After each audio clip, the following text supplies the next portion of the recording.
Welcome everybody. Thank you guys for joining me. We're going to take a look at these in some really great light.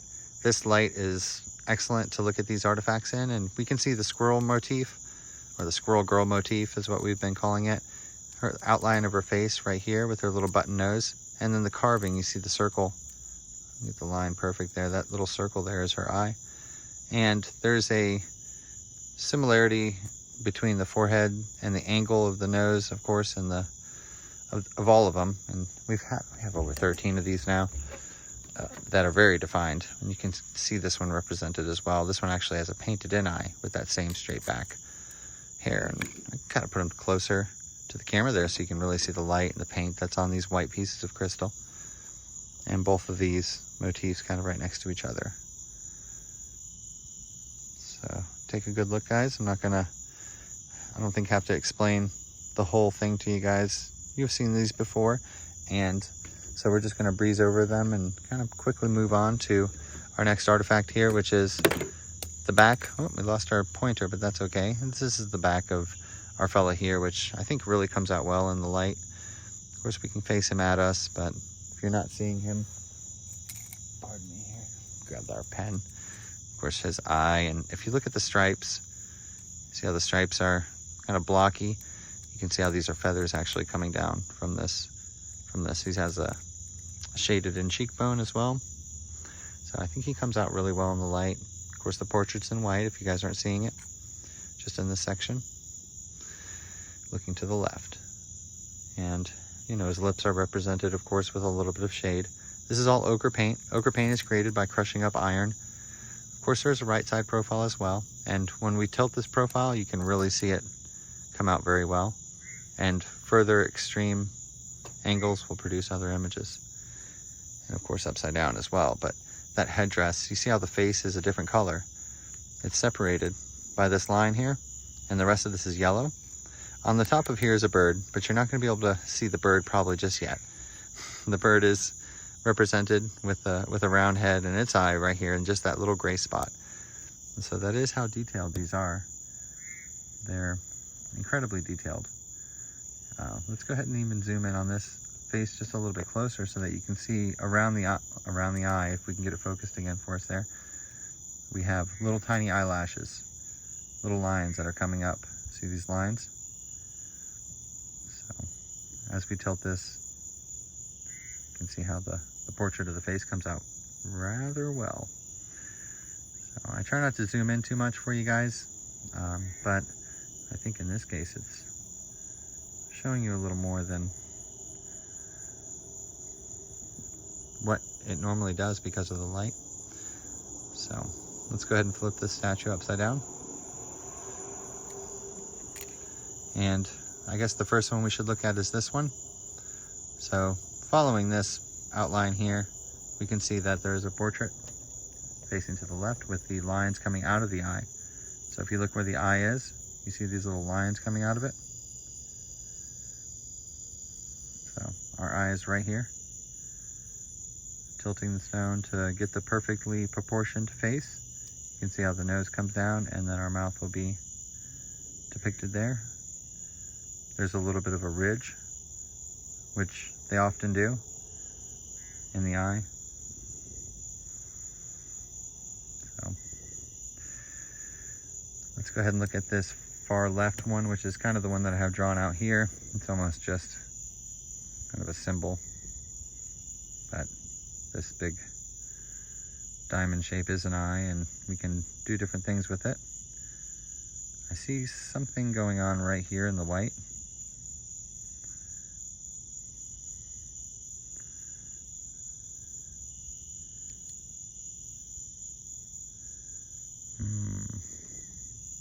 Let's just flip this guy upside down and see what we may be able to see here.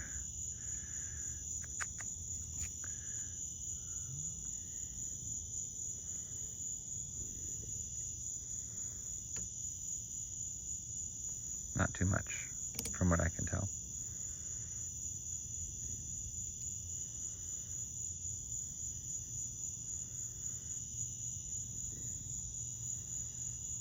Looks like there's something just in the white.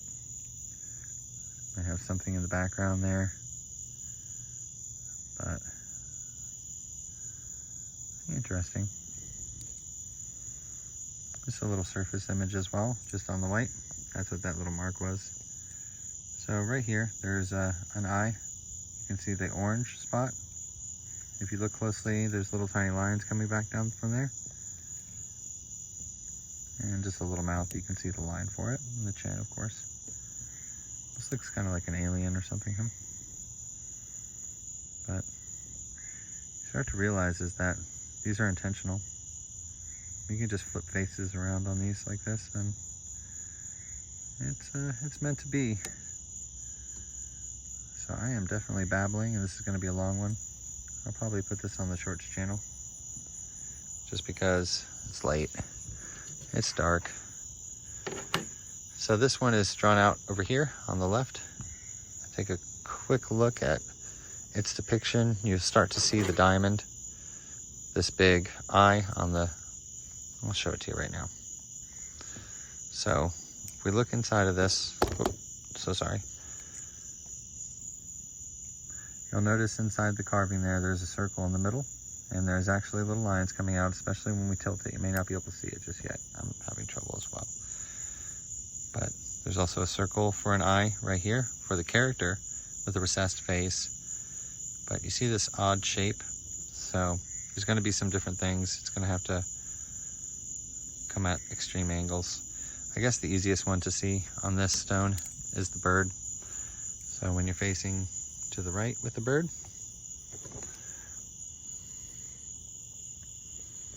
so of course you can see its recessed beak separated right here. Tip of it's right here, and the bird's eye is right here. And when we tilt it, you can really see how the wings and things come out. There's actually a couple birds printed on. It's just bird on bird. And that's why it's hard to see, because there's so many things layered on top of each other. It's a style of art that oftentimes goes unrecognized. This portrait on the right hand side is very nice. Has lots of great carvings on it. Whoops, sorry about that. So if we look at just this section where the clay is, right here, if you look right here, there's an eye. Let's go and zoom in on that so you can see it.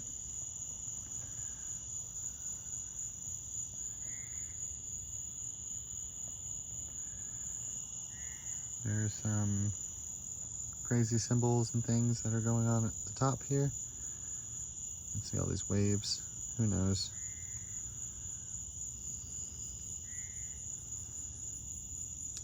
Many people believe this is also a rhinoceros head, some kind of prehistoric animal, perhaps. Oops. That pen's just gone. I'm not picking that back up. And believe it or not, in a certain direction, it actually turns into a squirrel motif as well. Really have to get it at a heavy angle though. Here's a really neat recessed beak bird, and kind of like a crow perhaps. It's got that, the line for the beak is right there.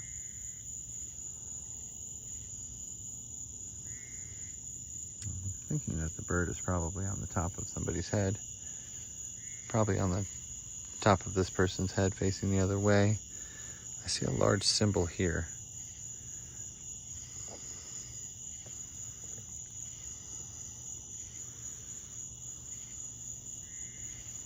You can see these carvings and trying to decipher them and figure out what they are. You see how the polish all comes out at you at once.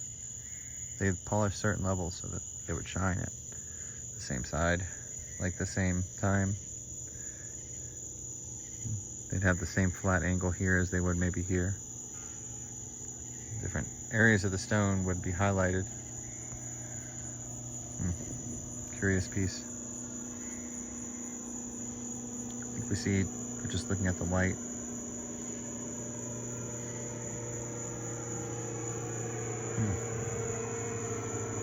Really a different style. For sure. That's fun. All right, guys. That's all I have for me. That's all you can get from me tonight. Have a great one. Bye-bye.